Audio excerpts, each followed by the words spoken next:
Hello, ma'am. Good morning po. Good morning din po. Ay, si ma'am, oh, ayan, oh, ang ginagamit niya ay RGGL, saka mga kape ng DXN. Ma'am, paano po kayo, bakit po kayo gumagamit ng DXN? Kasi po mayroon akong high blood, mayroon akong sakit sa goiter, Opo. tapos mayroon akong yung aking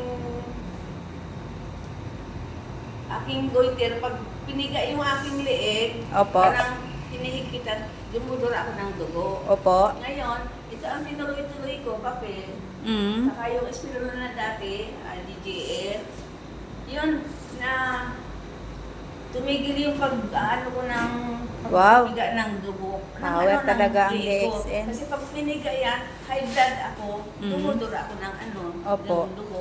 Dito sa nilagit, Opo. hindi naman dito. Opo. Ayun.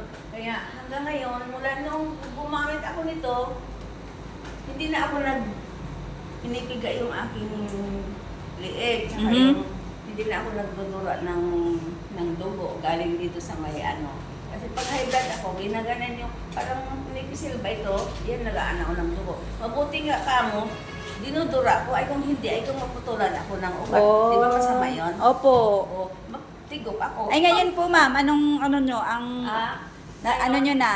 Okay na Sige. po ako. Kasi Wow, power. ang rayuma ko Thank lang you, Lord. ang hindi ko maano minsan. Siyempre matanda na ako. Mm. O, hindi na maiwasan na sumakit. Minsan nakakain ng mga bawal. Oh, Diba? okay. Yun. Tapos, God is great. tinutuloy-tuloy ko lang. Wow, galing, oh. Nakapuntos ako para meron din akong kita. Yun. Thank Yun you, lang ma'am. po. Salamat po.